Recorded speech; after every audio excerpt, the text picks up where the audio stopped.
either leg or what?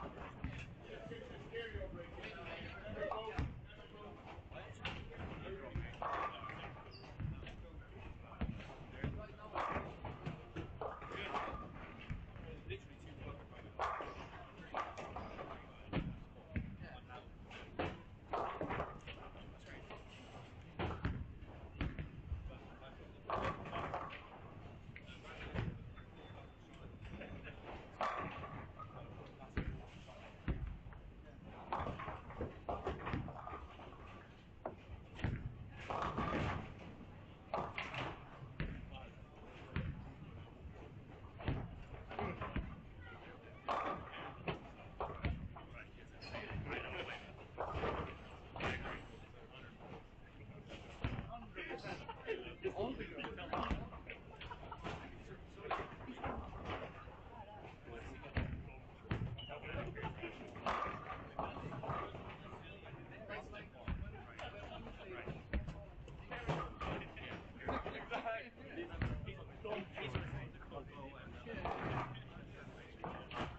All right, welcome back, everybody. It's nice to be back, and we have a very, very special guest, one of the favorite bowlers of everybody, a super successful season. Ladies and gentlemen, I have the pleasure to introduce to you Mr. Andrew Anderson. Thanks for having me. I appreciate the kind words. It is great to be back in Sweden here at Olympia Bowl. Definitely one of my favorite places in the world. It's a place that we all like to come back, right? It's more than bowling in this area. Oh, absolutely. Yeah, and I mean, over the years, I've made so many friends here, and um, it really does feel like a second home for many of us when we come over here. Yeah, it's like we are part of them. It's part of the family. It's beyond bowling. We do so many activities around the tournament as well. It's going to be that golf friendly Oh yeah. event. And but since we have you here and we don't want to kidnap you for a very long time, let me go to business. Very successful season. It was Yeah. wonderful to see. You joined the Storm Staff Yep. group. You're Yep. bowling global, but Yep. pretty much you can use the Yeah. free brands. Any of the Storm brands. Yep. Storm, Roto, and Global. Yeah, what a switch. Crazy enough is that I first decided on the switch while I was here in Sweden for the Swedish League Hmm. last year, and that was my first time. So the first time throwing storm balls was actually here in In Sweden. Sweden. In Sweden. So kind of a full circle moment. But yeah, it's been a great year. Super happy with it. There was a couple I let slip by a little bit, but overall, you can't be too mad at the season I had. No, of course, of course. I mean, it was very successful for me. But I watched it back home. When I saw you sign for Storm, I've been bowling for Storm for quite many years, and when I saw you sign for Storm, I said like, "Oh, I think he's going to be very, very successful." Yeah. And honestly, I'm very happy because not only you're a very good bowler, but you are very kind and humble. You're a I very easy appreciate to that. talk person. And but also let us know. I know you have a YouTube channel where you do a lot of stuff, a lot of Yep. coaching, not only bowl reviews. It's a little bit deeper than that. Yep. So if you want to let us know which is your YouTube channel for those who are watching and the viewers. Yeah, absolutely. So YouTube channel was kind of like a side thing that I've been doing a little bit here and there. Andrew Anderson Bowling on YouTube. It's been fun. I'll tell you what. I bowled on TV many times. I've been in front of cameras. Talking to yourself in front of a camera was a different animal. Yes. It was very awkward at first. My first couple of videos, going back and watching them, I'm like, wow, this is different. But I've gotten a little more used to it now. It's been fun. It's been different. I enjoy like going through the comments, seeing what people want to see more of, and then trying to the next video act on that. So really cool, different venture. Gets me off the lanes a little bit, but also gets me practicing and showing people what it's like to be a professional bowler. I'm gonna make sure I subscribe myself to the channel I because appreciate that. now when I'm not bowling that much, especially now when I'm bowling a little bit less because of my back problems and so when I want to know something about the new releases and new bowling balls, Yep. sometimes I need to look at some videos, but I need it to be somebody that I can really trust. Yeah. And it's not always easy because now Oh. in YouTube is so many people doing bowl reviews and Yep.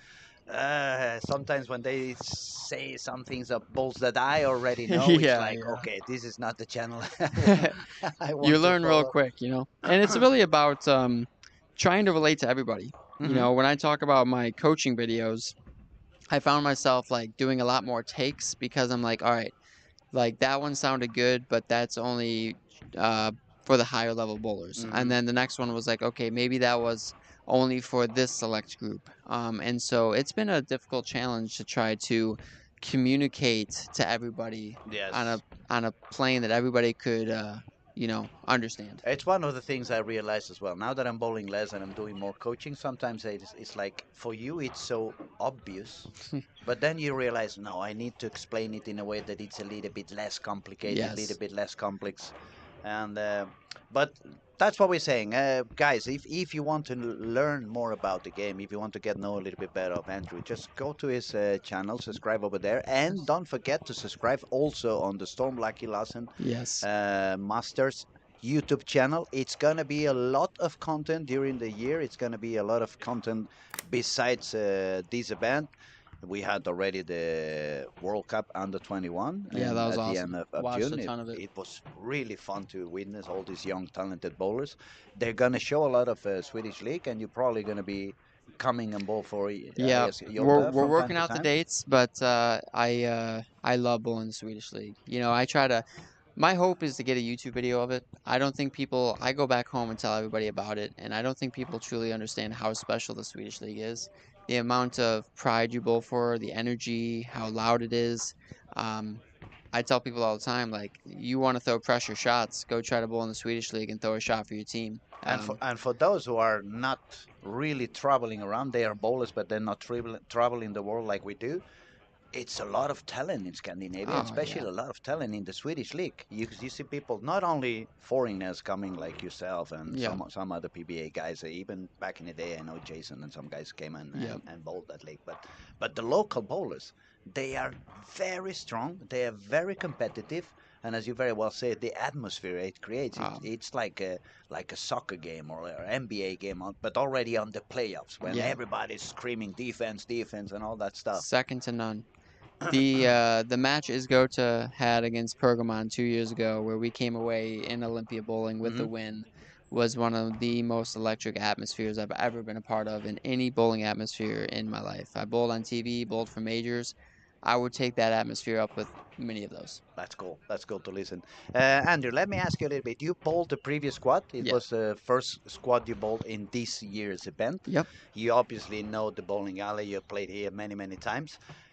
What do you feel about the pattern? Is it as demanding as it looks? Yeah, I think it just you have to be very willing to change, Hmm. willing to adapt. I had a great practice. Shot 160 game one. I was now willing to adapt. I liked what I saw in practice. I was trying to continue to make that work. That's just not what's going to happen here. Those who bowl really well are going to make multiple ball changes. Are going to move across the lane very quickly. Hmm. If we see a lefty that bowls really well, when the likes of Jesper show up and others, they're going to curve the ball more than you're expecting. There's a lot of friction. You're going to see a lot of, three baggers followed by a split. There's good games out there. There's some very good pairs. There's some very good games out there. It's just going to take, when you go pair to pair, a very open mind to be willing to make those changes to bowl another good game. You can't be stubborn at all. None, You no. need to be open-minded and you need to be very awake. It seems to me like when we saw the pattern at the beginning, we see, oh, 44 feet, 29 mils, maybe it's going to be a little long, but it's not really that amount of oil. The oil is placed at the beginning of the lane, then it's Yeah, only brushing down. yeah, So it feels like those people who choose to grab one of those low RG balls and a lot of surface on, the yeah, ball is not holding at all when they miss in. And yeah. obviously, in this kind of pattern, you cannot miss out either. I agree completely. And I got stuck myself doing that. I was throwing 44 feet, 29 mils. You're thinking let's throw some stronger stuff. Nope, got out of that real quick. And Hmm. I'm very curious to see what happens when we have more PBA guys show up, more of the Americans show up, and we all get on one squad together. There's gonna be so much rev rate. We're probably gonna run out of room. I would actually expect scores to go down a little bit. Hmm. And everyone expects that when we start showing up, that cut goes up. But we damage the lanes faster than anybody in the world, and so, and by damage I mean make them hook more. I And there's understand. there's so much hook out there as is.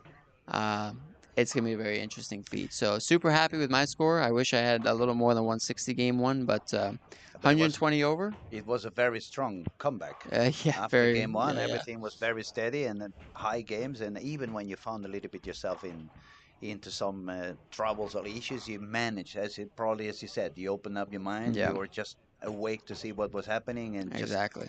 decide what am I gonna do it quick enough. Don't be afraid to do Yeah, those changes. Don't be afraid to change ball. Don't be afraid to change the line, yeah. and simply adapt to whatever you're gonna face on the next pair you're going into. And many times, and you and I are both probably guilty of this. When we bowling league or we're bowling something a little easier, we'll make moves that are like one or two board moves. Mm.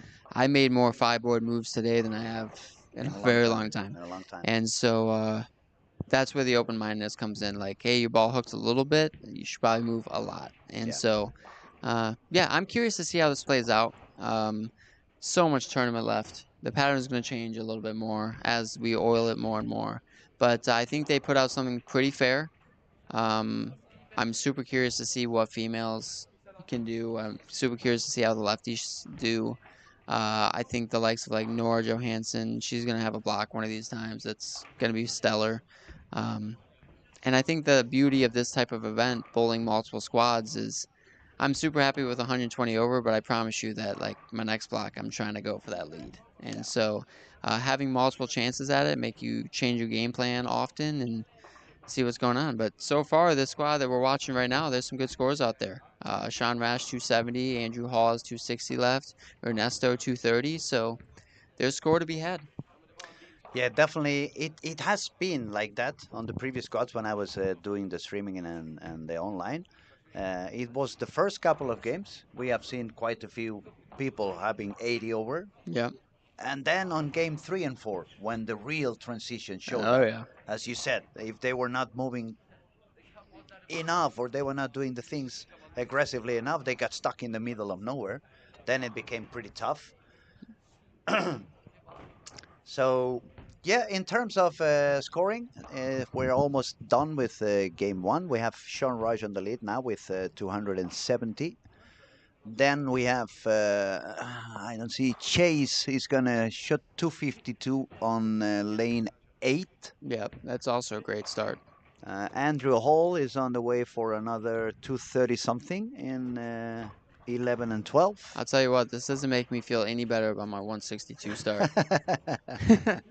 But it happens. No, but what's going to be interesting to see is what's going to happen now when they switch. Yeah. Because actually, when you were bowling your squad, I was doing here the commentary as well, and Ryan and Francois happened to come into the pair you were bowling. Yeah. And since you shot 160, I was sitting down here and said, "Whoa, I want to really see how they do," because Francois did quite a high Yeah, game to begin on very lane good 1 and start. 2. Yep. But then when he got into your 13 and 14, 17, 18, yeah. 17, 18, excuse me, it didn't work Yeah. for none of them.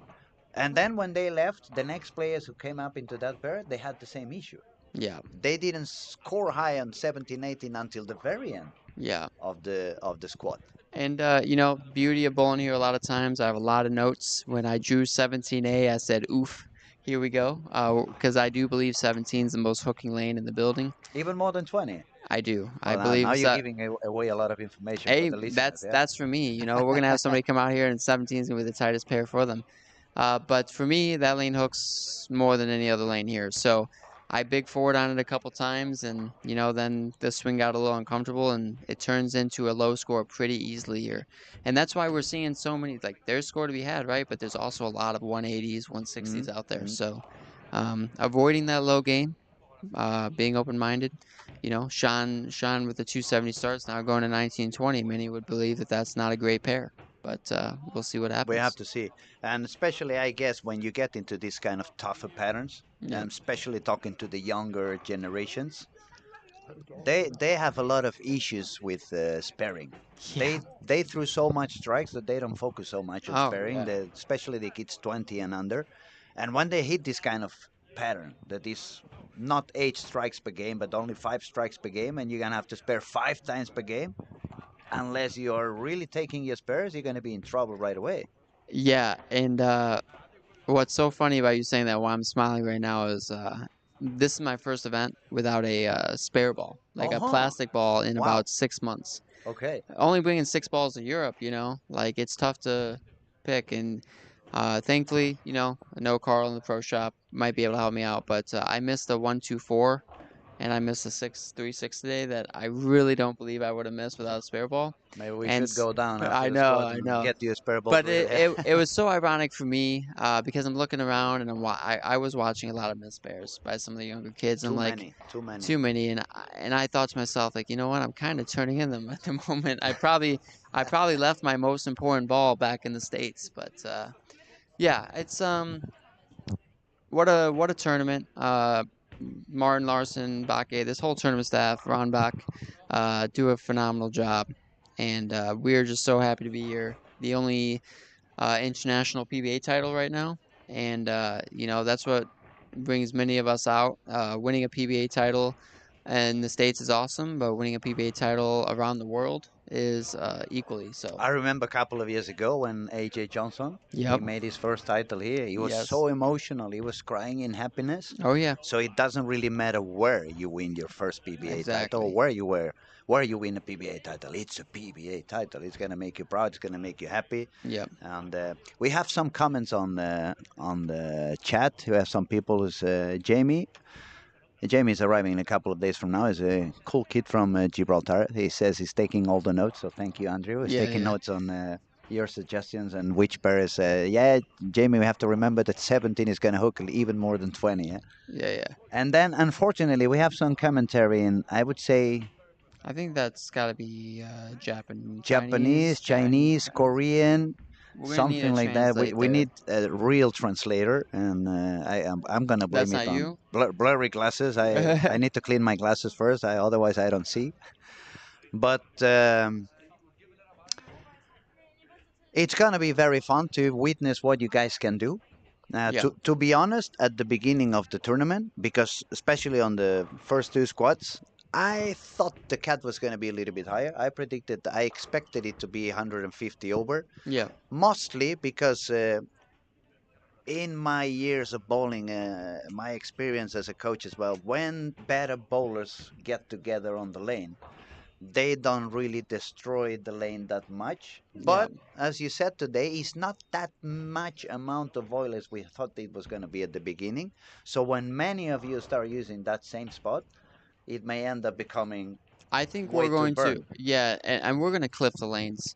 When you get a squad with the likes of me, Rash, Dom, Ryan Barnes, you name it, all the guys coming over, Andrew Hall, Chase and Do on the pairs at the same time, we're going to cliff them. And what I mean by that is the friction is going to become way too dry and the oil is going to become way too long. And so we're going to start missing left and the ball's going to go too far. We're going to miss right and the ball goes left. And um, I think we're all kind of preparing for that. Come Thursday, come Friday, uh, those um, those really rev rate loaded squads, those are the squads I'm most interested in Hmm. because they could be very high scoring, they could be miserable.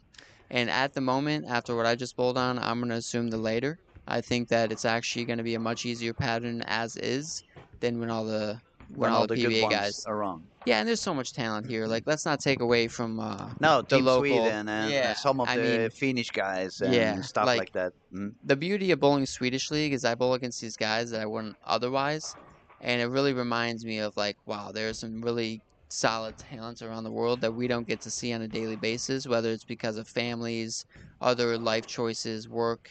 Um, the PBA Tour is obviously a very special place, but we have to remember, and as a Team USA athlete too, when we go to World Championships, it's not the same as it used to be.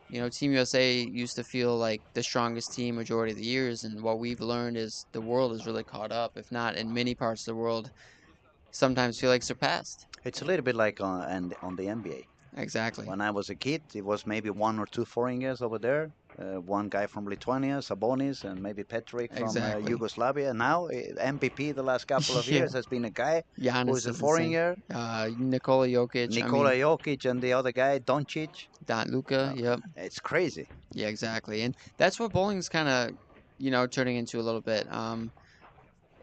There's just a lot of talent, man, and it's really cool. I mean, obviously, so many young two-handers, and I think that this this week is kind of showing a little bit of the learning curve for some when they're not Hmm. getting to throw their urethane ball, and reactive is the main play, and the lanes are just playing different than what people are used to. I believe that you just said is exactly what led me to have the wrong impression, or maybe it's not going to be wrong at the end. We'll see. The wrong impression that when the PBA and the good bowlers would be here, the scores would be higher. And my main thought of that was because at the beginning was some of the younger bowlers, and Yeah. they were all choosing to go urethane no Oh matter yeah. what. And obviously, on a room on a lane that has no room outside, and if you on the top of it, you start pushing the oil down with those urethane balls. By the end of the squad, it was terrible. Everybody was dropping down like crazy. So Like flies. Yeah. I said on the commentary online, I believe by next week, when it's not so much urethane on play, the things should get a little bit better. But then the more I see how it's working out and how quickly actually the ball is, it feels like on game two you are already on transition. It feels like on game two everybody's starting to go deeper than 23, 24, standing in front of Ball the return, ball yeah. return. I legitimately felt in practice I was sliding around 25. I loved them. They felt fairly easy. That game one had me spooked. I was like, are we really going to be over the cap game one, game two? And you know what I learned is we are. We're going to get right over there. And but this squad's doing pretty well. We have 20 bowlers, 190 or better. That's pretty solid, I would say, for a start. That probably means that the lanes were broke down okay. You have 5 bowlers over 230. And this is where the fun begins, right? You change pairs, you found somebody else, and We have quite a few buddies from the United States bowling this squad. We have Sean Russ, we have Chase, we have Nate, yeah, we have Ernesto, a young kid, very, very talented actually. Then we have Andrew Hall. And actually 5 of them are on the top 6. So it's quite a nice arrival for all of them. yeah, I'd say that's a great start. I'm a little, Conquering, yeah. again, a little jealous, but this is something that we're used to bowling on, probably more often than Europeans are. Hmm. This much friction, Especially Europeans, let me tell yeah, you. We have been bowling only on it's a lot of urethane. a lot of urethane, a Yeah, lot of open, big ratios events. Everybody bowls 245 average. That's why they don't spare anymore. They don't care about it. yeah, They're gonna make another 6-bagger right after, right, and that ends up changing your eyes. Actually, I believe when you bowl and you have such a big room, as soon as you have a very small room, your brain is not used to that, and then you consume a lot more energy to stay focused and to try to hit such a narrow spot instead yeah. of just having all the room in the world. No, I agree. I agree completely, and I think that's why the cream always rises to the top. That's the saying that we use, or Hmm. like, as the tournament goes on, the good bowlers are going to find their way up the leaderboard. But what I think that people are doing right now is learning. We bowl a lot of squads. Everybody bowls a couple squads. Uh, and it is so great to get off to a good start. But what really happens when you get off to a good start is you're really just loosening the swing up. Hmm. And then you get to just go bowl. And giving us a couple opportunities on something like this. Like, we're gonna learn from what we did wrong. I'm gonna learn from what I did wrong game one, and you're gonna learn from the transition. And I hope that many people like me are watching. There's a reason I'm still in the center today. Absolutely, Obviously absolutely. commentating is great, but I was sitting up there for a reason. I wanted to watch, see who bowled well, see what they're doing right. And I think that's a little lost sometimes Mm. with the youth right now, is that they're done bowling, they leave. Yeah, or they start Um, looking at their phones, and that's exactly. all they're gonna do, and Yeah, that's when I'm bowling competitively, I'm watching every shot going down lane. I'm trying to learn from others, and that's what really is. I feel like separated myself over the years. I have to thank you for this kind of advice because it's very good for especially the young ones who are watching and listening. Yeah. We have been telling them all week this is not only just a PBA event, this is not only happening to win a title. We want everybody to win something, Oh yeah. an experience, friendships, learning, understanding. And we have been trying to do, we actually, especially me, I never shut up. I keep talking and talking and talking. And I pay very little attention. Of course, I follow the scores and we comment on what's going on the lanes and what we see, but we're trying to, in a way, educate. Not educate, but provide with more tools and more knowledge to the viewers that are amateurs. Because on the top of bowling, we have, we could say, maybe 25,000 bowlers in the planet, which are bowling real competitive. But there is Yeah. another 100 million bowlers who only play Yes, a night ton. leagues and stuff like that, and they go to the pro shop and they have to trust the guy in the pro shop to give them the right material.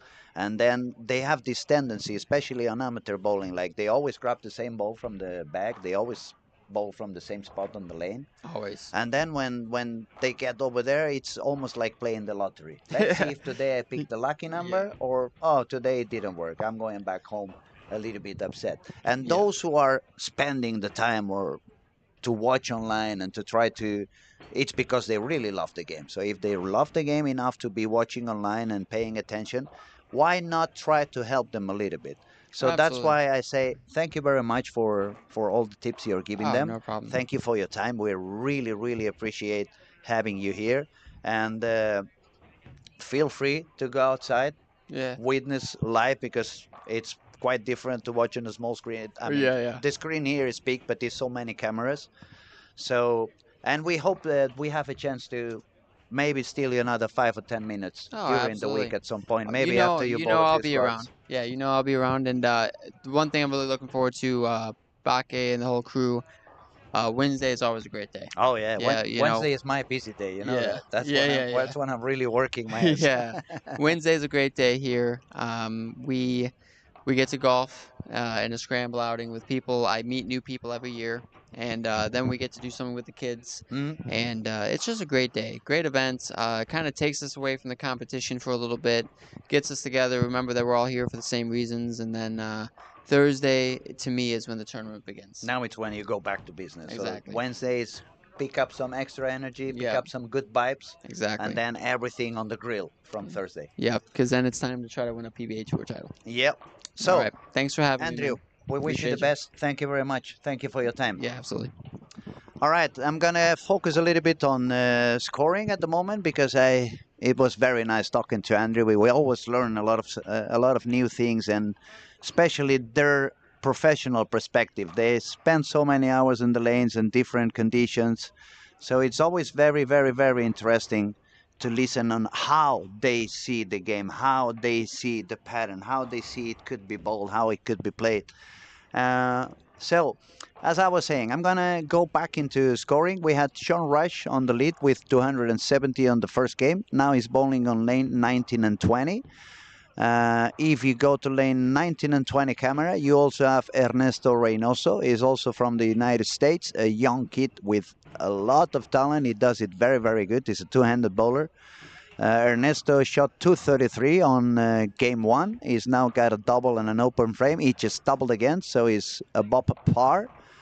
Then we have to find a Nate. We have to find, let me see, who else did okay? Nora. We have Nora bowling this squad also. She shot 204 on the game one. Now she has strikes per triple. It looks like she's getting used to whatever she needs to do on the lanes. And as we said on the previous squad, she's super, super talented, and we can expect her to do pretty well all day long and in pretty much any kind of condition. Another young, talented kid who's been fighting over and over again is spending a lot of hours on the lanes is Andre from the Czech Republic. He's bowling on lane 13 and 14. He's also a very interesting kid to follow. He's playing with Raymond Tees from England. He's also a super, super talented bowler. If we want to talk a little bit of a little bit older guys, more bowling in my age, we have on lane 17 and 18 Jesper Agerbo from Denmark.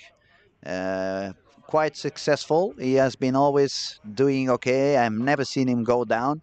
He's such a fighter. And if I try to see who else, Kevin Mellin, he also was bowling on the previous squad.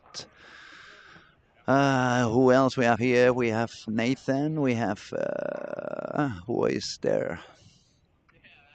Mm. Yeah, as Andrew was trying to explain, as soon as you change the lane and you go to the next pair, it's very important to be awake. We see some people struggling a little bit with some splits and open frames. For example, in lane one, we have both players. They have 3 open frames already.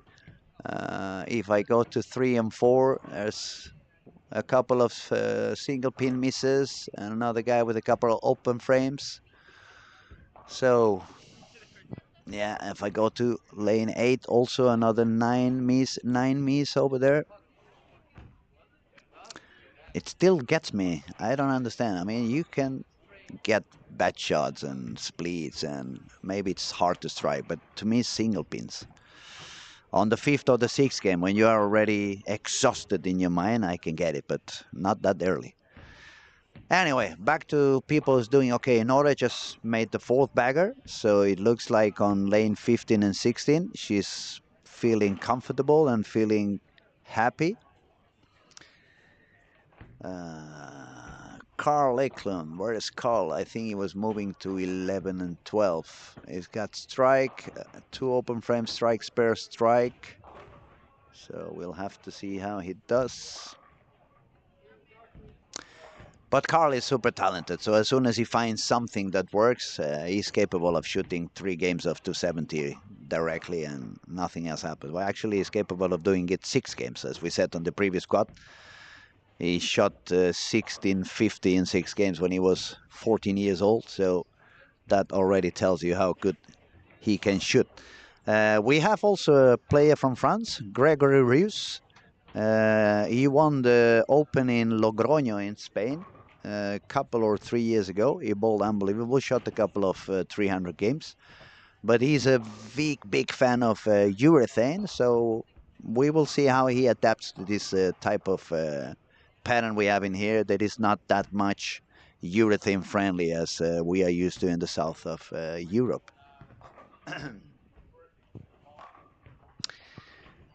Again, as always, if you want to ask something, if you want to do any comments, feel free to do. And also remember to subscribe into our channel if you haven't done it yet. It's completely free, 100% free. And it's not only for this week, but it's going to be a lot of things happening during the year. You're going to see more big events like this one. You're going to follow the Swedish National League. And as I said, you only have to click the button, click the mouse, you just subscribe. It's 100% free.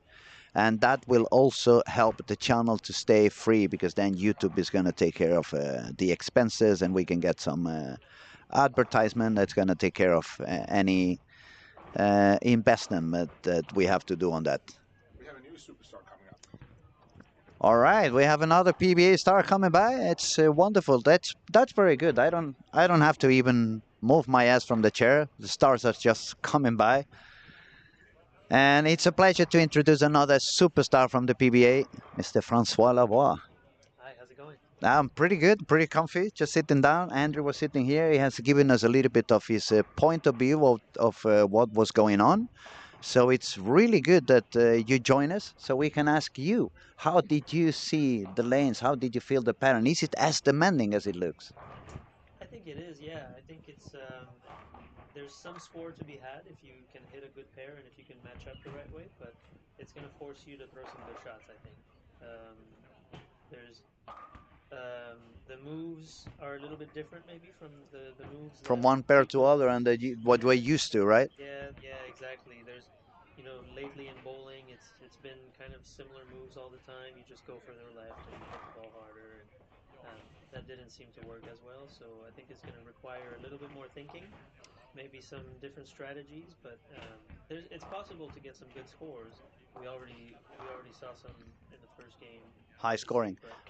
But But during the week, I have been seeing higher scoring on the first couple of games than as soon as transition showed up.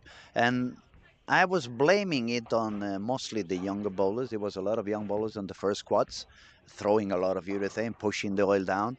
And obviously there is no friction on the corners. You don't want to miss to the outside. But the way the pattern is designed, even if it says 29 milliliters, it doesn't seem like you can have much room on the left. You don't really have that much hold. So you need to be really awake, and you need to pray that they haven't messed up so much on the pair that you are going to on the next game, right? yeah, exactly. I think the biggest thing for me, what stood out to me, is that you have to find a way to control the middle part of the lane, the mid lane, and that's the biggest thing. If you can control the mid lane, you can have predictable ball reaction. But if your hand is not doing the right thing, or if your speed is not right, you lose the mid lane, and then you start leaving a lot of different splits and different spares, and it's a lot harder once you lose the middle part of the lane. I think the key is going to be controlling that one. And now for me, it's I understand it. I've been bowling for many years and coaching as well. But for those who are watching online and they may be a little bit more into the amateur bowling, the night league bowling, how would you tell them? How do you actually try to control the middle lane? Because people is more or less into the basics. I give more surface if I see a lot of oil, or I choose for a shiny ball if I see it's getting dry. But they don't think so much about RGs. Is it a high RG? Is it a pin up? Is it a pin down? Is it going to do a lot of flare? Is it going to want to hook too early? So what would you tell them, or what kind of tips would you give them to control the middle lane? It very much depends on, you know, there's different ways to do that, and it depends on the pattern also. I think in this case specifically, it's about keeping your hands soft. If you grab the ball, then the ball when it gets to the middle part of the lane where it's dry is going to tend to hook, and it's going to change directions really quickly. And if you try to throw it too hard because you see it hooks, then it's going to go past the mid lane and get to the tight part of the lane, down lane. So it's really about controlling your release, just making sure that your hand is soft enough to control that mid lane. That's really how you do it. If you get too quick with your hand, or if you try to hit the ball too much to try to create some ball motion, it's not good. You have Then to be you're soft. gonna start going into that over under over under. You increase the speed, it's not gonna come back. If you grip it too much, it's gonna read way too early. Exactly. That's funny you It's say that really because I was actually trying to explain that yesterday. Like it looks like this pattern would be more friendly to the old school bowling like I used to bowl. More of the follow through. Let the ball do the job. Don't force the ball to do the job. And especially as soon as it starts burning and burning and burning, and you move deeper and deeper, but you don't have any room on the inside of your line. If you start gripping it, it's not gonna work. If you start pushing too much, then it's not gonna come back. So it felt like, okay, maybe the old school guys have a little bit of a bigger chance on this event Yeah, and we than they saw usually did. Sean Rash with 270 the first game. That's not really that surprising. Hmm. He's a little more old school. He doesn't have the same rev rate that he used to have, and he's good at repeating the same shots and keeping his release consistent. So, yeah, I think it's funny because a lot of times in these tournaments we wonder what's going to happen as the week goes on, and right now I don't really know what's going to happen as more players come, more international players and players with different types of usually higher rev rates. When everyone with higher rev rates comes here, you know, is it going to make it easier or is it going to make it harder? We don't really know right now. I think the ball selection is probably going to change as Hmm. we go deeper into the week. Um, the one thing that I do like though about this is it's definitely different from what bowling has been, from what most tournaments have been the last couple of years. You know, it seems to always be just go left, hit it Go harder, left, go left, go or here, left. Yeah. especially here in Europe, it's been a lot of urethane, Oh, and so way too this much. this Big seems ratios. to Just send the ball out yeah, there. That's all you have to exactly. care about. But this, at least so far, and it's only Monday, I know, but so far this seems to be a different type of challenge, and so I think that's a good thing. Variety is always good, in my opinion. And I think one of these events from time to time, especially for the European kids, it's necessary. Otherwise, they get used to so much striking that I was here at the late June. We held the under 21 World Cup, and they bowled 240 average, but they missed an amazing amount of single pins, and I was mesmerized. Like, how can you miss so many single pins? I spare with one finger. I use my index finger with any ball in the house shot, and I can spare it. It's all about free swing and letting the ball go there. And for them to hit this kind of pattern where instead of striking 7, 8, 9 times per game, they only go down. Some games they even only get 3 or 4 strikes. That means you're gonna have to spare 6 times. If Exactly. you're not good at sparing, it's a game over right away. So I think it's gonna, hopefully, it's gonna wake up some of these kids Yeah. because the talent they have it. And not only that, I think when you don't strike as much as you're used to, because yeah, the kids these days are used to striking a lot because they have all this power and all this speed, and they move the pins around a lot. They get Hmm. messengers and they throw a lot of strikes. But when the pattern is like it is now, and it's not easy to average 230, you definitely have to make spares. That's what keeps you in it. In a 6 game block, you know, a lot of kids have a tendency to look for the 270 game, the Hmm. 250 Hmm. game. Maybe it's not out there on this condition. Maybe you have to grind a little bit more every game, and so it keeps you. It makes sure to it. You have to stay mentally focused. You have to stay sharp mentally so that you can, you know. As we're watching, we see some missed spares, you know, on a couple of different lanes, but yeah, you just have to stay mentally strong for 6 full games because you could hit a pair that you match up well on and bowl a big And game, bowl a big game, but but then when you go to the how are you next going to one, take advantage of it? You know, you have to absolutely. be able to. If you have a bad pair, is it going to be 150 or is it going to be 190? You know, Mm. you have to minimize the damage and take full advantage of the opportunities if you do hit a good pair. Another thing that I noticed with the young guys on the previous couple of days when they were bowling, since they're not that used to bowl these difficult patterns, not only they start missing a lot of spares, but you could see how exhausted they got to the end of the squats. It demanded their brain to be constantly thinking, what's happening, what should I do, what should I change, and they're not used to that anymore. So that is also a shame. That's why we, at least for me as a coach, I've been demanding, especially in the south of Europe, we should try to get tougher patterns. Go back, maybe not as we were when we bowled in wooden lanes and flat because it was only the century machines and stuff like that. But we cannot always bowl the 250 average over and over and over again. I had a couple of new students lately. They started taking classes with me, and I remember the first class I had with one of them. I asked him, "Okay, where are you aiming?" And he said to me, "Between that and that arrow." And I'm like, "Oh man, that's a very big area. I mean, you're not looking at Yeah. least the one board. No, no, between those two arrows." And that is what's happening today. I understand that bowling alleys want the customers to be very happy, and of course they want them to score. If they score 250, they're gonna come back. If they bowl 150, they go to another bowling alley. Yeah.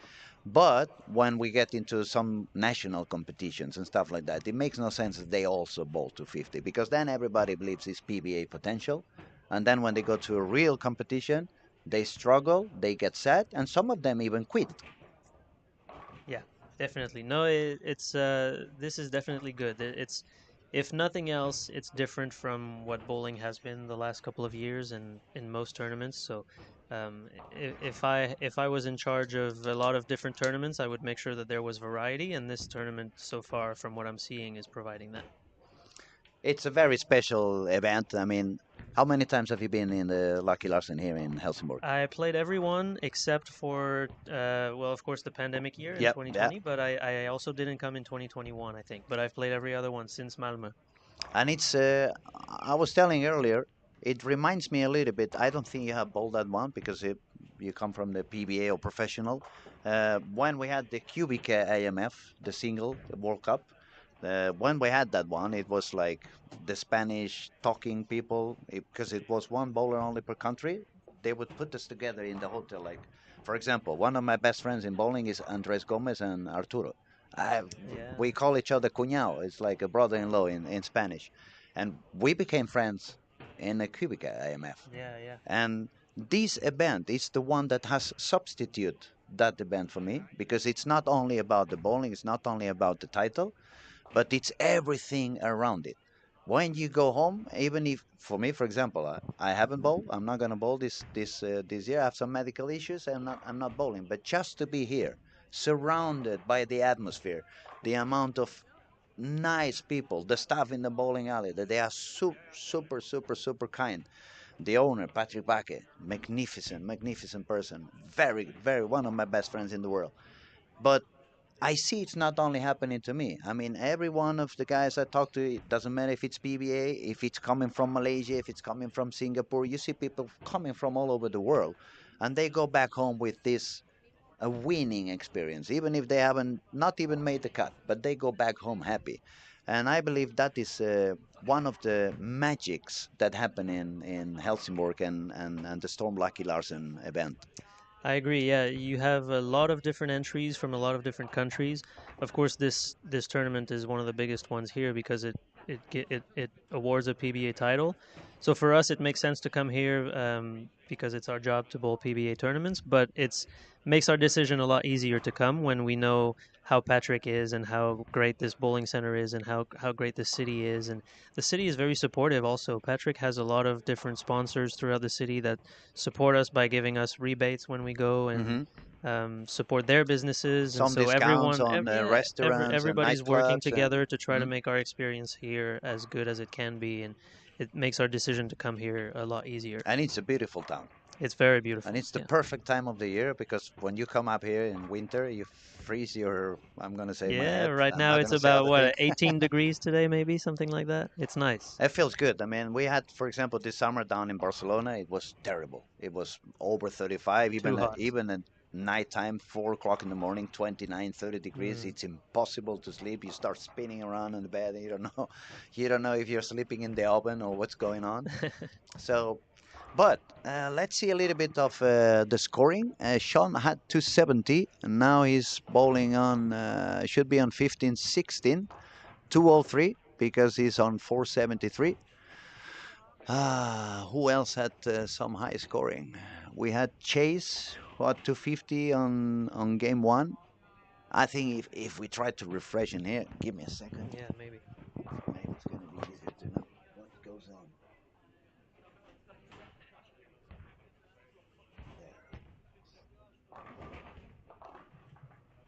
There. Not yet.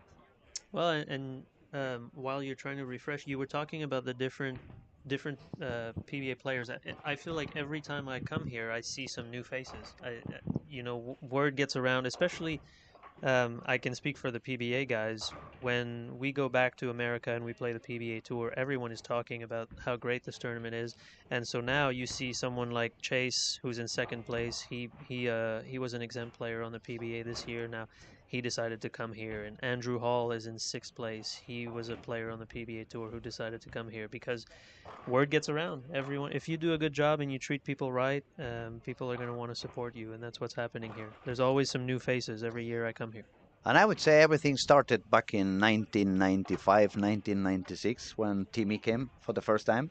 Yeah. It was Timmy, it was Bill Hoffman, Yep. and Bill Rowe from Canada. Yeah. You know, Yeah, Billy? of course. Yeah. And we had a lot of fun. They treated us so well. It was an amazing experience. And that summer, that was some tournament. It was held in Eastern times, and already by that summer, more of them came back for the Danish tour and the Swedish tour Sure. in August.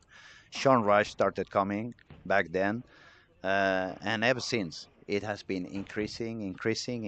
And I think it's also wonderful that you guys have this open heart to, in some other sports, when you try to talk to the superstars, they are very difficult to talk to. Sure. It's not easy to access them, and for the good of our sport, I really thank the guys like Andrew, like you, that are super open, super kind, super humble, easy to talk to, open to help other bowlers understand what goes on, and it's the only way we're going to keep on growing. If we really have that dream that has been going on forever to become Olympics, we need to keep growing the sport. We need to make people understand what goes on. We need to help them feel the will to go to the bowling alley more often. And the fact that the best bowlers in the planet can travel around and can give us some of their experience and some of their perspectives, I think it's really magnificent. So I thank you so much for your time. I thank you very much for your contribution.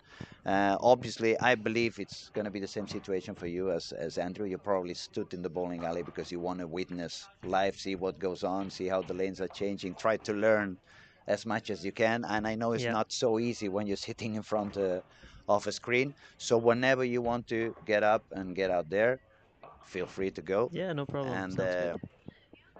but as I said, it's a pleasure to be here, guys. If you have any questions, I see some people is. Can anyone hear Frankie? And now I can hear him now. Okay, so it felt like the sound was a bit gone for some second, Okay. perhaps. It's already solved, and it was some time ago.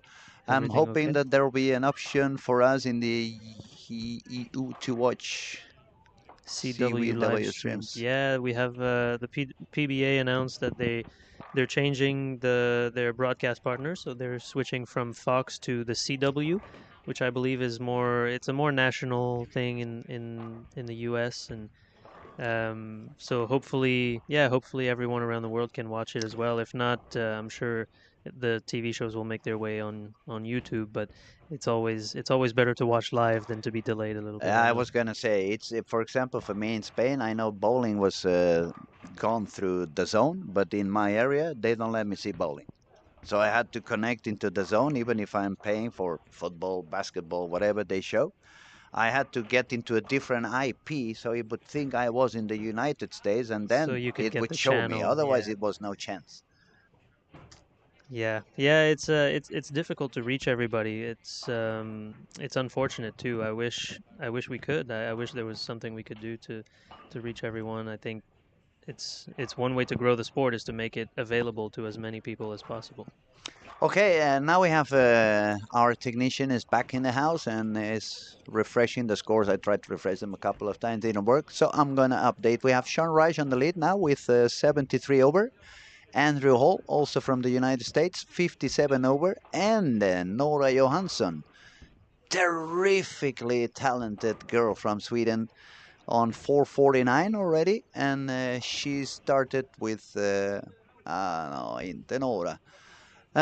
Double 90. Here we go again to the young guys and young girls missing single pins, but she's doing okay. She managed to do quite okay on the previous score, even if she started struggling a lot. She has been so far the women who had managed better to bowl in the transition. We could expect that. Obviously, she's got the power, she's got the reps, she has no problem to move in. Some of the others may have a little bit more of issues moving in. For example, we had Emma from Sweden. She bowled 476 on the first two games yesterday on the squad. But then after that, it was 180, 180, 180, 190 something to end up with 20 something over. And obviously, probably the pattern last year was easier for women than it's going to be this year. Last year was a lot of friction on the outside. I wish I would have been last year in here because I really bowled the gutter. That's my my favorite spot. But Yeah, it's going to be interesting it's going to be interesting to see what solutions people find to this transition. I think a lot of it depends on the people you're following, but I also think that, like we talked about earlier, if you can match up with all the different things with your ball speed and your ball roll and your release, I think there are some ways probably to manage the differences from pair to pair a little bit. and for those who are listening and are planning to come and bowl later on in the week, don't forget the few tips that we have been given for free already. Number one, it was stay awake. Don't be afraid to move drastically. The lanes are changing a lot and very fast. So when you move to the next pair, don't be scared if you have to jump like 5 or 6 boards deeper, both you or the target and stuff like that. And now tip number two was from Francois. Don't overdo. Don't overdo on speed. Don't overdo on rep rate.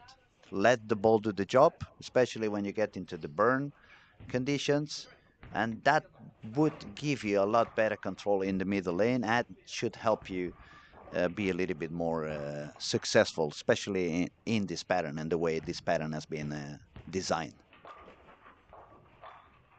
Okay, we have Ernesto going back on lane 3 and 4. He's a very talented young kid. I haven't seen him before. It's the first time I met him yesterday. Today I've seen him bowl and I was like, ooh, this guy can really, he can really do it. So Ernesto is on 469 now with that full bagger. So I guess on the second game he didn't do as good. No, he shot 233, 176. And we see that a lot. We see the same for Nate Purchase, 234, 170. All the way around. From Canada, Mathis, 171, 256. Chase, 252, 179. So we see a lot of these ups and downs. It almost looks like the heartbeat. Yeah, I'm alive. Definitely. I'm alive. Yeah. We talked about when I first sat down. I think it's very possible to have a tricky pair that you don't match up on, and then you go to the next pair and you suddenly match up, or you change your strategy and it works out a lot better. But um, who knows what the scores are going to end up looking like at the end of the week? I think the generally the people who can manage the differences from pair to pair are gonna be well, maybe a little less stressed out also, but Hmm. probably in better shape at the end. And it would be nicer instead of 427 with 170 and 260, maybe 215 and 213 or 212 would be A bit more consistent, a little more manageable. Yeah, a little bit less exhausting for the brain as well, I guess. Yeah. exactly. Yeah, for sure. Since you're here, I'm going to ask one of the things that I've been wondering for the last couple of months.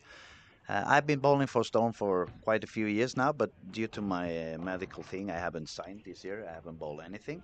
But is that Ion Pro Solid going to finally be the successor of the Phase 2?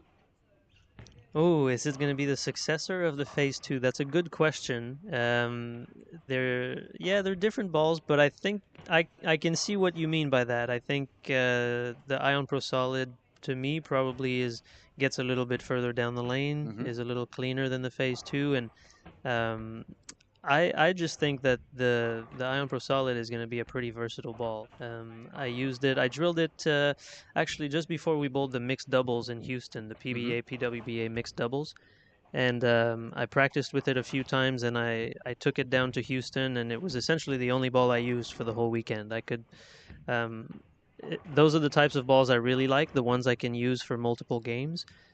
Sometimes there's a really, really strong ball, but you can only use it for one game and you have to Mm. switch. Yeah, The more times you have to change balls in a block, the more variables the more coming into variables play, come into play, and so those especially balls, for us using the thumb. yeah, so Uh, those balls that let you stay in the same ball for longer periods of time, those are the balls that I tend to like a lot, and I try to travel with those balls. I don't have the Ion Pro Solid here in Sweden with me, but I was pretty impressed when I bowled with it at the Lucy. I was using it in game one, and when we were in front of the ball return and curving the lane a little bit more, I was also using it in game 6 and 7. So that's why I was asking, because I've seen guys using it from the start of the warm up till the very end of the squat, and especially in today's environment, it's very hard to see a ball that can function in such different areas on the lane and conditions on the lane as from the warm up yeah, till the I very end. I think it's a ball that responds well to changes in your release and your hand positions. It really allows you to do that, and it lets you create different shapes. So I'm very impressed with it. Could it be a little bit of a mix of the Phase 2 and the IQ2 original?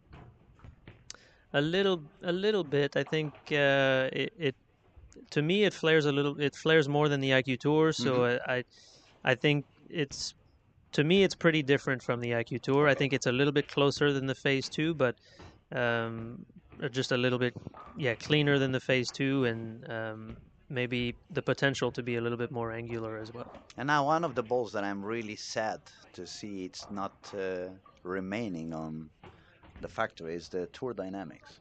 Oh, really? I You like that really ball a love lot? that ball. You know why? Because bowling in Europe, I have to bowl against the Purple Hammer all day long. And since they always have the tendency to have these open lanes that everybody ends up bowling at least two-handers with very high speed between the second and the third arrow, and they keep the break point around 5. The Tour Dynamics allowed me to stay on the outside of them. So Yeah, then I yeah. would use the Purple Hammer as a hold, and I became a lefty in a way. Yeah, very nice. So you didn't have to move as much, No, and I didn't move at all. you're Maybe not one, scratching your head one as or two often. boards in 6 games, and I was like, Jesus, that reminds me when I started bowling when I was 10. Yeah, Not yeah. anymore like the The way it is today. the tour. It's interesting. The Tour Dynamics, I think, was one of those balls that um, there was it's very niche. Like some people really really liked it, and some people didn't really find a use for A it. use for it, yeah. Yeah, so it was like one way or the other. Whereas everyone has a phase two, everyone can use the phase two. Mm. But the tour dynamics, yeah, some styles were really really well suited for it, and maybe some styles weren't as well suited for it. And I was thinking about this pattern, for example. Very little room. So a ball that I can trust and is not going to make too much flare and don't do too many crazy things, but still have the power. I said to myself, maybe that's the one I would use at the beginning in here.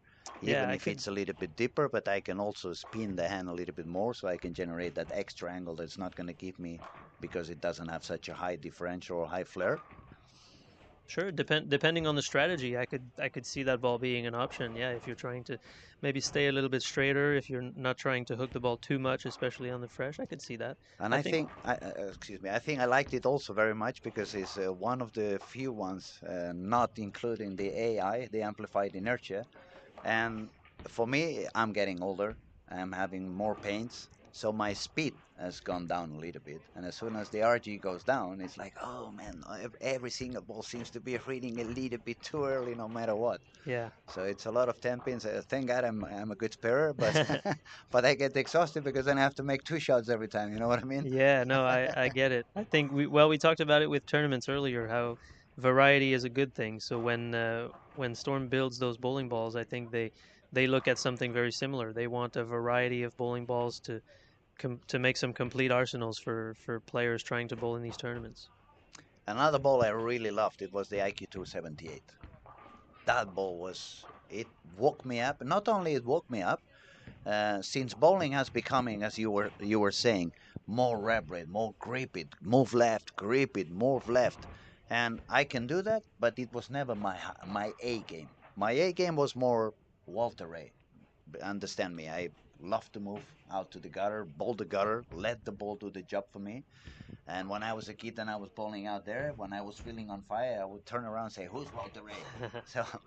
So when that ball came out, because it hooked a million boards less than any of the reactive resin I had in my bag from the storm, even Yeah. the tropicals. It doesn't matter when it's so dry. They just jump to the left. As soon as I grabbed that ball out of the box, I couldn't use it. Obviously, we don't have enough oil in the south of Europe, especially in Spain.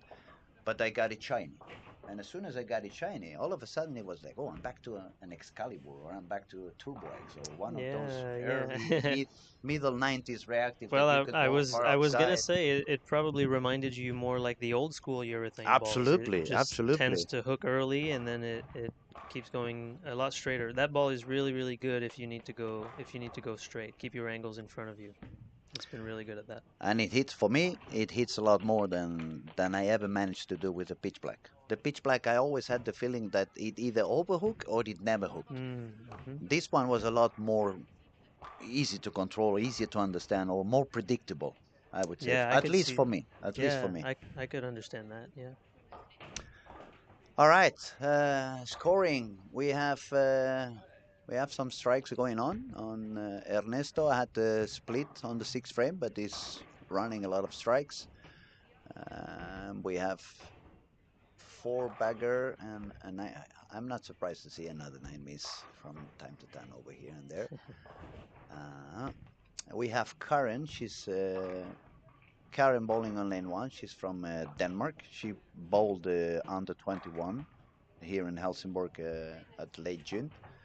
She was bowling super good, old school, letting the ball go, but she was bowling far outside. That event, it was a lot of friction on the corners, both sides. So the kids really bowl. Everyone bowled the purple hammer, obviously, Yeah, but they bowl on the gutter and they did really, really good. I was talking a little bit with her at the end of the previous squad, and I asked her, "So how do you feel now? It's complete different. Eh? You have to jump deeper. You cannot grab that purple ball." But she's very talented. She does it very good, and her sister is bowling somewhere as well. She has a twin sister bowling in here. Uh, we have Sean with a couple of open frames, so he seems to have slowed down a little bit his scoring pace. He's already 14 over. If he strikes out, he's gonna go on 74 over, but that would mean he made 270, 201, 203, 201, 201 if he strikes out. And Chase is on 575, so that means if he strikes out, it's gonna go all the way to 224, and that would put him on 655. yeah, 55 over. Nobody's really going super high anymore. It's Well, it's what you said when I first sat down. The first game the first tends to two be high, games. but then you have to go to a different pair, and Mhm, sometimes mhm. it's a little trickier than the players would like It's it to be. also tough because you want to take, at least when you're a little bit more experienced, you want to pick an eye like, okay, what are they doing on the next pair I'm gonna hit? But when it's 3 games or 4 games, it's too many pairs away from you, so there's no way for you to, if you go there and see, then you lose the pace on what you're doing here, you lose the concentration what you're Yeah, and doing on. sometimes you you don't necessarily have a great understanding of what your own pair is doing, so you have to figure that out at the same time. And also here, the players on the left lane move to the left, and the players on the right lane move to the right. So it's really hard to keep track of everybody and what's going on everywhere.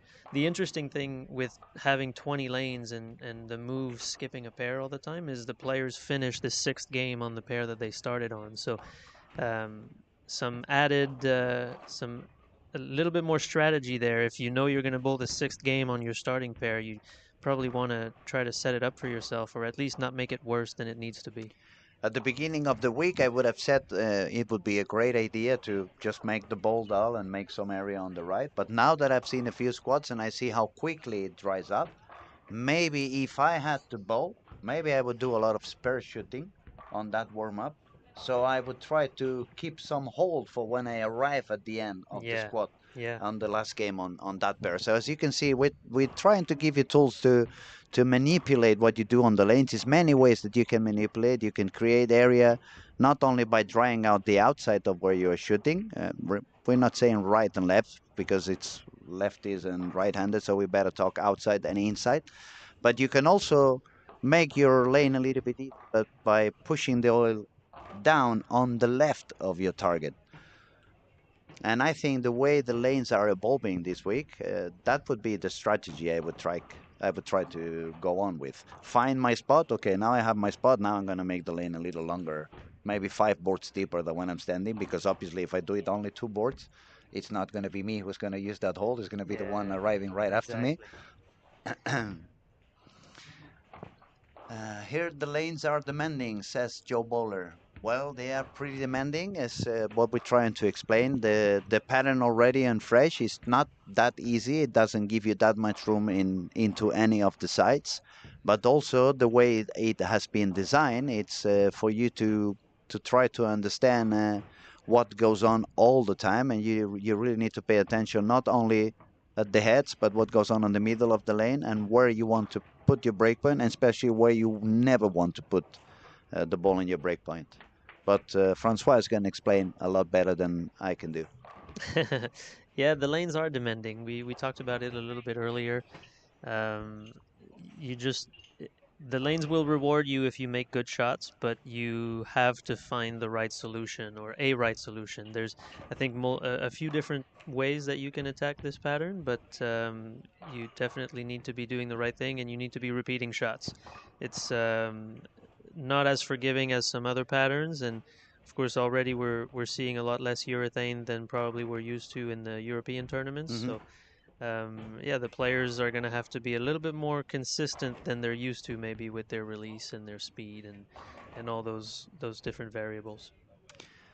It's a lot of factors going on. As we said, that's the reality of modern bowling. It wasn't like that 40 years ago when we only had 2 balls in the back and the lanes were wooden and the oil was flat. Now the balls have a lot more strength in their chemistry. The oil is a lot thicker than it was back in the day, so it's more factors intervening.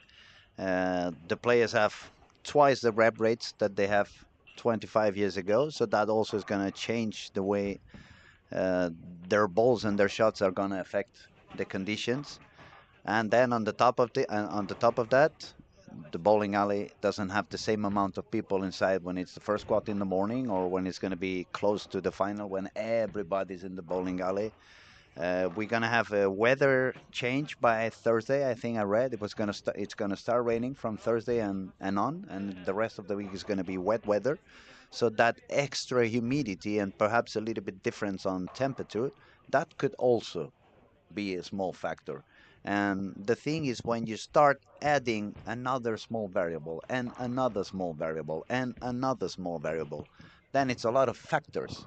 So you need to be really, really sharp. You really need to stay awake to understand what goes on, when it goes on, when should I move, when should I change into another ball. Another thing I've been trying to tell the amateur bowlers and the beginners, or not even the beginners, it's sometimes even the older bowlers. Back in the day, we used to think of the balls which one hooks more and which one hooks less. That isn't helping anymore. Now I'm trying to help people look at the balls which one hooks sooner to which one hooks later. It's so many people that they go back home like, oh, today I was so unlucky. I hit the pocket over and over and over again, but I only had 9, 9, 9, 9, 9. It's not a matter of luck. It's you had the wrong ball in your hands. You hit the pocket, but it wasn't giving you the right angle. Maybe it was a little bit too weak, or maybe it was a little bit too strong. If you try to understand the balls that hook the soonest, they need to start coming from a little bit further outside to get the same angle that the ball that hooks a lot later if it stays a little bit deeper. If you do it all the way around, if you grab a ball that hooks super early, like let's say you use a urethane now on the 25th board, it's gonna start hooking very early, so it's gonna give you a very weak angle. So probably it's not gonna carry as much as when you use it on the outside.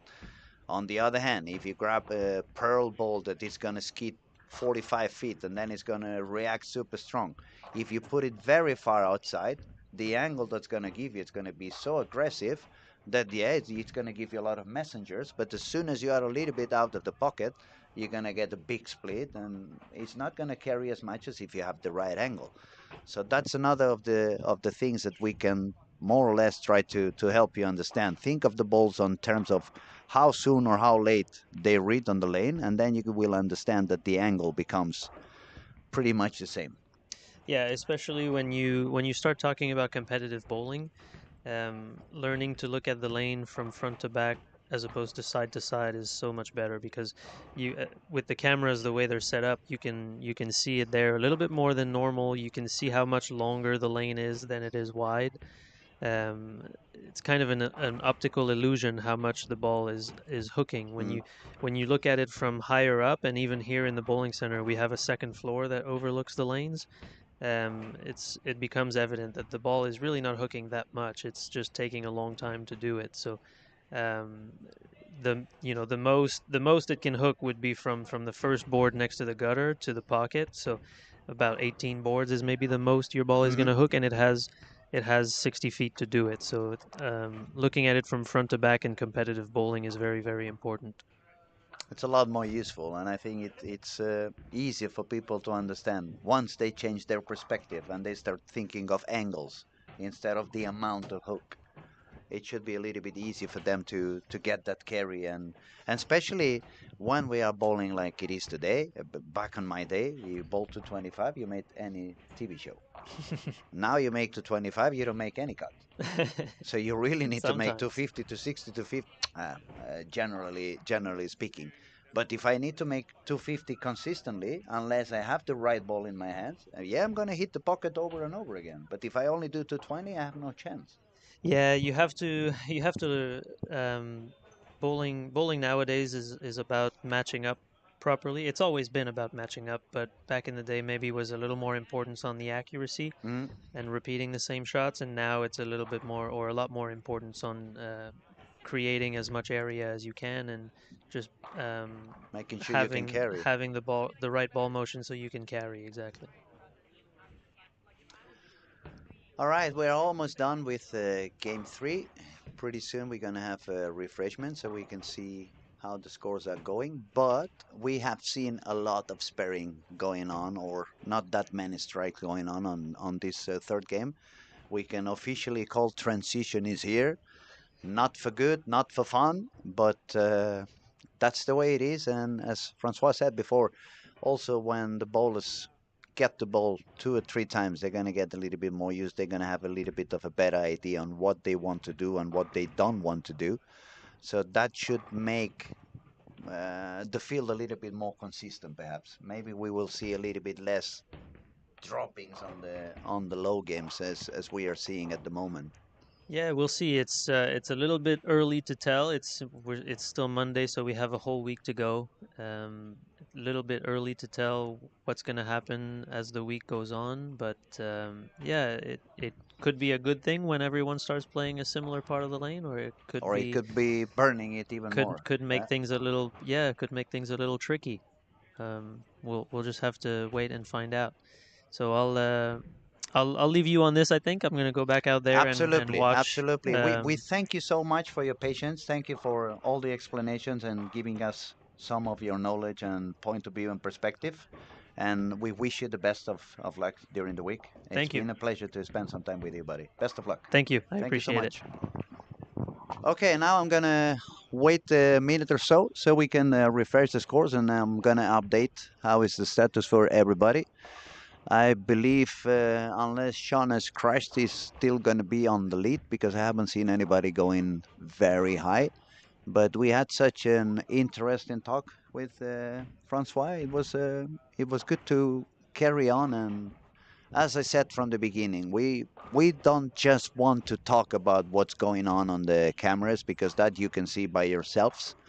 But if we can contribute in one way or another for you to understand the game better and enjoy the game better and learn something about it, and perhaps when you go down to the lanes later on the week, you try different things from what you have been hearing these days, we will be happy with that. Just a quick reminder, since while we get the scores refreshed, a quick reminder, we are asking people to subscribe to our YouTube channel on the Storm Masters Lucky Larsen, because it's for free, it costs you nothing, and the fact that you subscribe is going to help us get some sponsorships from YouTube and not have to spend any money, so we can keep the channel completely free for everybody. And we're going to be pushing for more and more bowling, quality bowling, not only big events like we had the World Cup under 21 in the late June, and we are having now the PBA event, but you can also be following the PBA regional in Sweden. You will be also able to be following the National League, which is an amazing experience. The Swedish National League, it's almost like watching Barca Madrid, but without Lamine Yamal and without Messi. But besides that, it's really a crazy atmosphere. It's one of the things that you really have to witness from time to time. And I know they will be pushing also in some extra content and stuff for free. Okay, scores have updated. Things keep going down. Sean Reich is leading now with 6-6-9, so he's dropped down 1 pin from game 1. Jesper Agerbo, as I said, old school. I'm not surprised to see a couple of old school guys up there. 654. Andrew Hall, 649. Chase is 644. Ernesto, 643. And as I was saying, for example, for Chase is 250, 170 to 10. For Ernesto, 230, 170 to 30. If I keep watching down, Nora, for example, 200 to 40, 179. She's the #1 girl at the moment with 7th position on the squad and 28 over. Then we have another Swedish guy, Jonathan Hallberg, 625. Well, finally, someone steady, 199 to 13 to 13. But then we go down to 9th place is Nate Purchase, 234, 170, 206. We see a lot of 170 games. And the talent on the lanes is mesmerizing. It's very, very good bowlers. But the fact that they are struggling the way they are struggling, it just shows you that the pattern is indeed quite demanding. I'm going to take a 5 minutes break. I'm going to try to go out and see if I can find another guest to join us for a little while. And if I don't find anybody, I'm just going to carry on by myself. Just give me 5 minutes.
You're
interrupting my beer drinking session.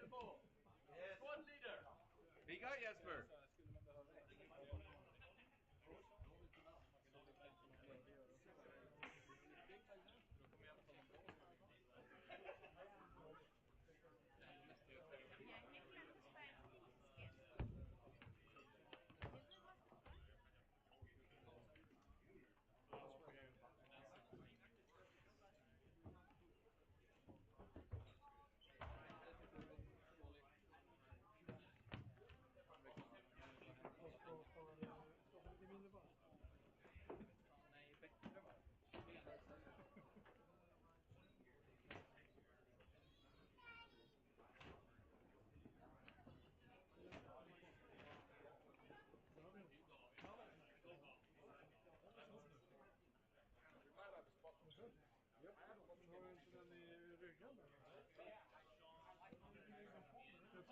Jag tror att du tog med dig.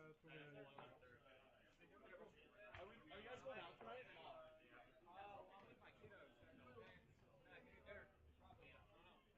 I think I'll grab a drink. Yeah, I got my kiddos, so yeah, just let me know.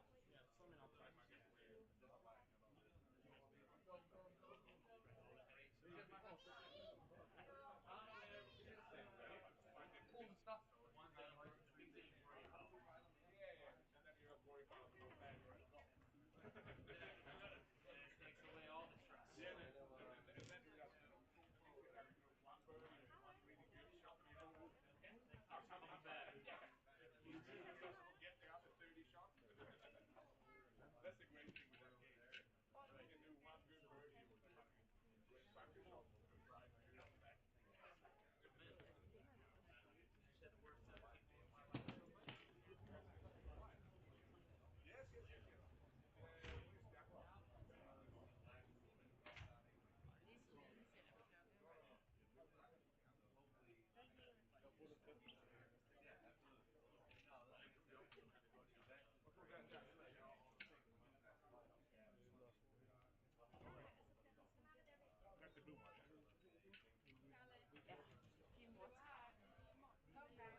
fuck happened?